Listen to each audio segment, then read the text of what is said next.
The next speaker is Shawn Clankie from Otaru University of Commerce. The title is The Linguistics of the Brand Name Creation, Genericization, Obsolescence. Right? Okay. Thank you. Can you all hear me okay? Okay, I'm going to go without a mic because I like to walk around and I like to be a little more active than the way it's been for the past 10 minutes or so. Do any of you have experience working with brand names? Does anyone work with brand names?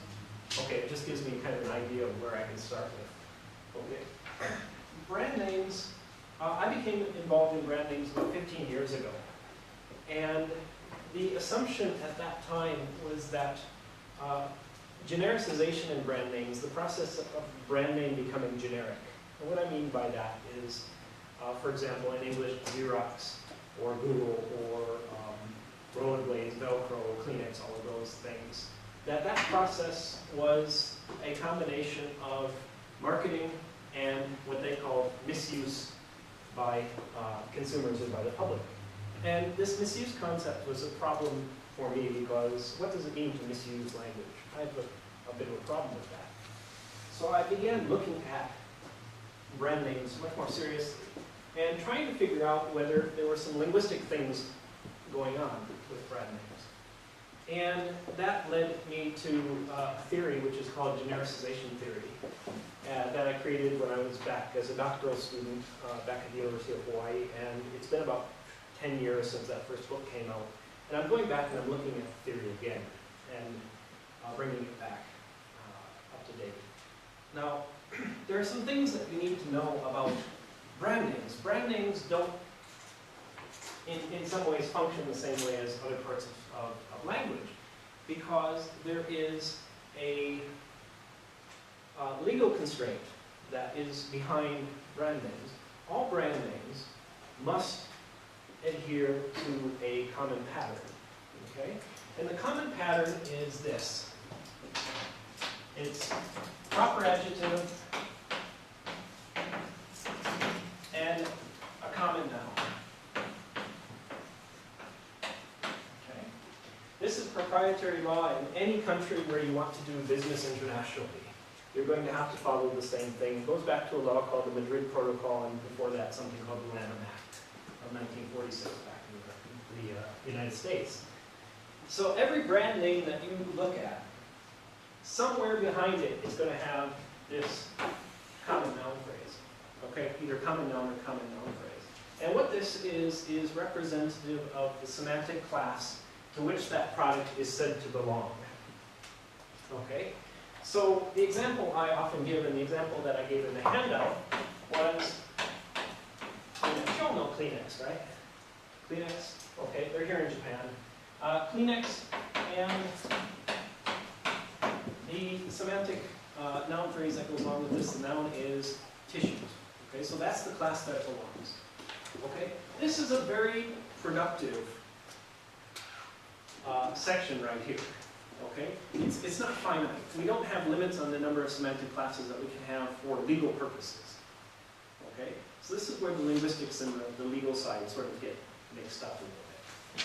Okay, so every time a new product comes out, every time there's a technological advancement, every time there's a new creation, new invention, you can create a new semantic class for it. Okay. Now this gets quite interesting when we get to genericization because it's one of the functions of genericization which says that if you have a novel product, if you have a new product, and you create a semantic class for it, for which there was no semantic class before, this is going to be stronger than this.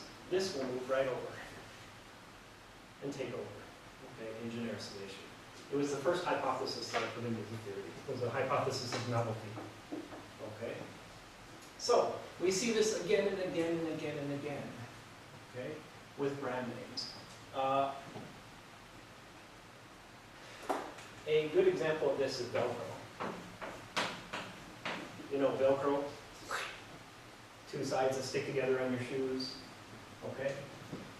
When Velcro was developed, there was no semantic class available. They created a semantic class for it. Does anyone have an idea? What would the semantic class be for Velcro? you'll be shocked at how stupid it actually is. Okay. All right. We have this wonderful name, Velcro. It's got a nice name, sounds nice, flows easily off the tongue.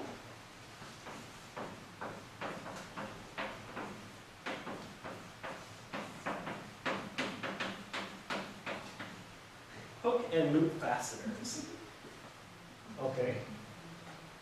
That's what they registered as. The legal registration of this brand name is hook and loop fasteners. Okay. Now, genericization in brand names is what happens when you have semantic broadening. Okay, from a form that is specific in reference and representative of a single product to the entire semantic class to which it belongs. That's the official definition of it. Okay, so as you can see, we're filling in this here, but the product is novel. It's new. Nobody knows this. Okay, nobody knows it's called hook and loop fasteners. So it's functionally, it's a 0. Okay, so what happens is just like I said up here, what you'll get is you'll get carried over to right here. The meaning will broaden, and Velcro will become representative of the entire semantic class, regardless of the company that produces the product. When you see Velcro, you don't care which company made it. All you care about is the function that's behind it. Right? It does the job it's supposed to do. Okay. That sort of explains the novelty, but it also explains a second principle. That if the brand name is shorter, lengthwise, if it's shorter and easier to say, easier to articulate than the semantic class to which it belongs, the same thing will happen. Okay? We like efficiency. We like to say things faster. Japanese does this all the time. Japanese chops things up and says them faster. If we can find a shorter way to say it, we'll find a shorter way to say it. Velcro, here's 2 syllables. Well, we've got hook and loop fastener, go up to about 6 there. I think 6 or 7. And again, you lose that off the end. So when I was first working on this, I started looking at what the patterns were in this. Okay, because I did not believe that it's misuse, and I didn't believe it was fully because of marketing. And I had another belief behind it. I had a belief that this type of change was regular. It's a regular set of changes.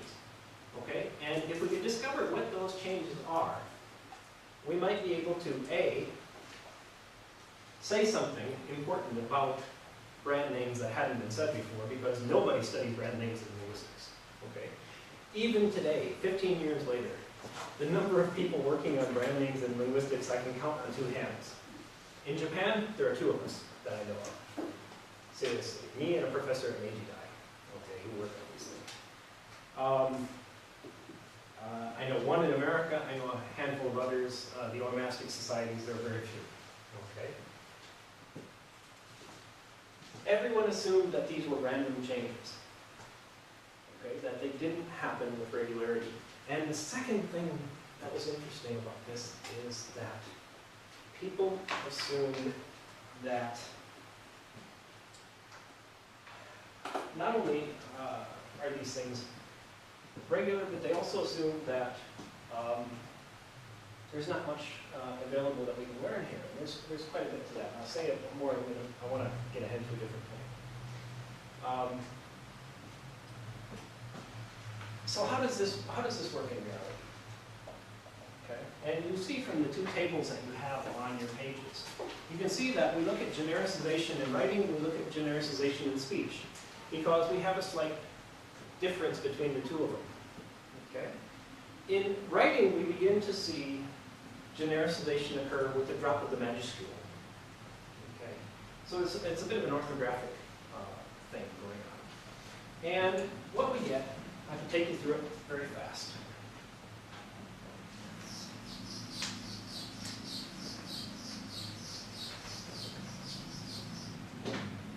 Okay. I'm looking at figure 1. If you have a proper adjective, we'll take our Kleenex tissues. Okay. The first step is ellipsis, so the tissue drops. We get Kleenex. Then we get the majuscule loss to a lowercase k, okay, which makes it a common noun. Then we can use it attributively, Kleenex box, Kleenex something. And then if it serves a function, if it serves an action, as in Google, for example, then we can move it down to the verb position, okay, down at the bottom. On the table, it's got a straight arrow. It probably should have been a dashed arrow. It was something that I overlooked when I was doing that. In cases where there is no action function involved, the verb doesn't occur. Okay. In speaking, it's slightly different because you don't have the majuscule loss between this step and this step. You can't see it in speech because it's, we don't have a written form to look at. So what we get is a context at that level. And context, for example, you might see it in a short dialogue or something. I'm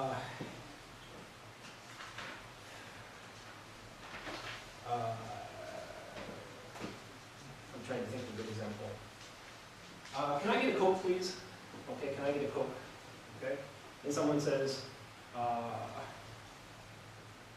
we don't have Coke, but we have Pepsi. Yeah, just give me a Coke. Okay? You'll have a context like that, where they're using it in a generic form, and you see it through the context of what they're saying. Okay. When I was originally working on a theory, I did this through a two-token test system. I built a corpus of 100 brand names that were perceived to be generic by differentiated sources of 2 tokens apiece.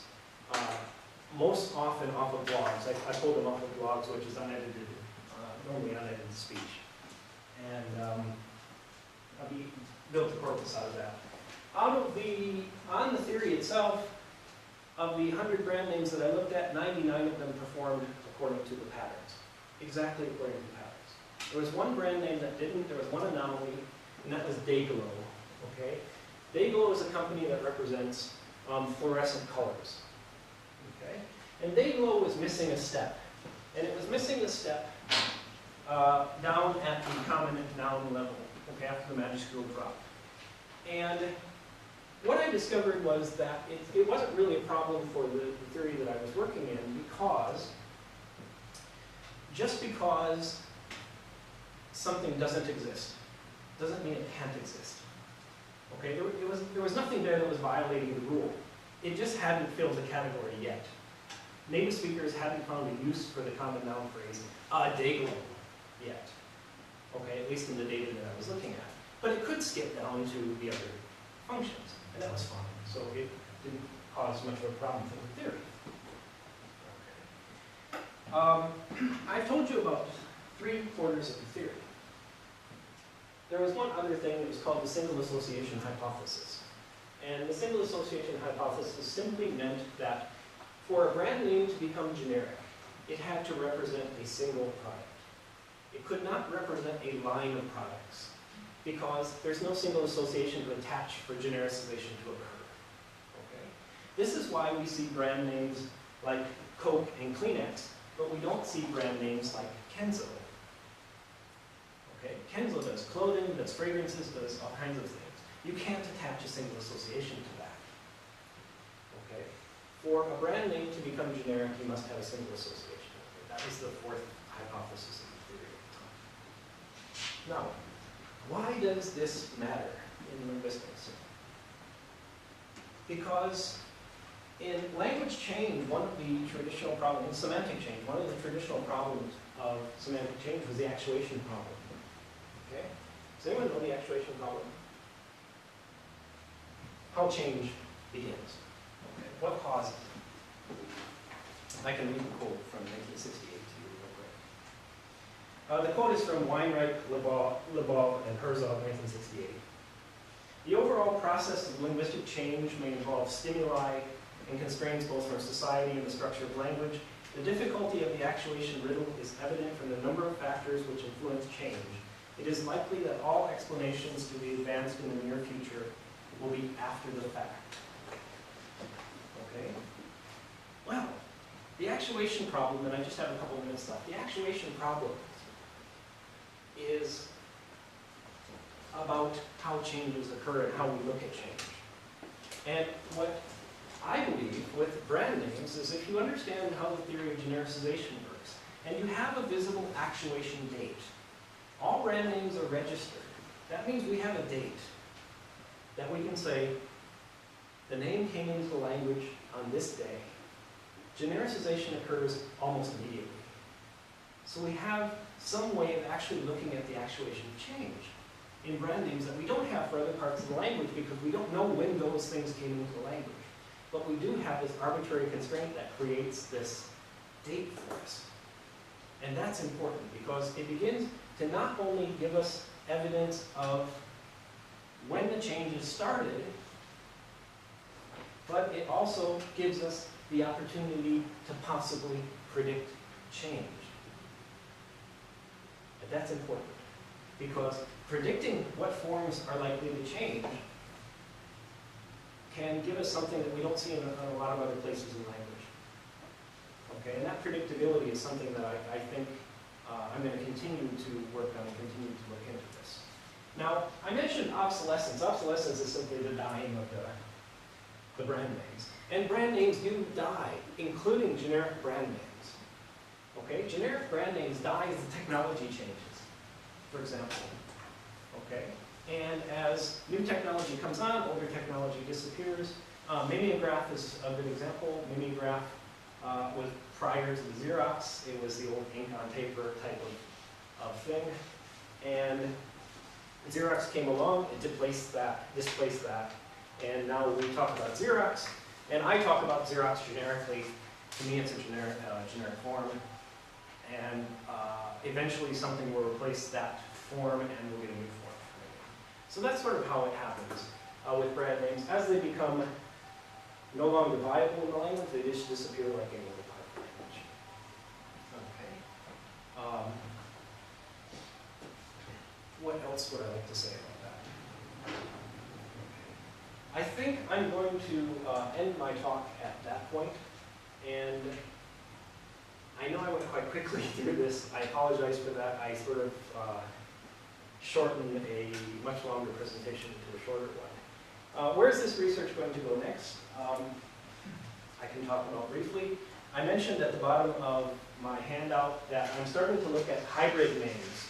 Names where the name that has been created is part Japanese, part English. For example, you can see the Being Company, and you can see the cafe that's up in Hokkaido called Donguri, which has a semantic picture behind it of the nut.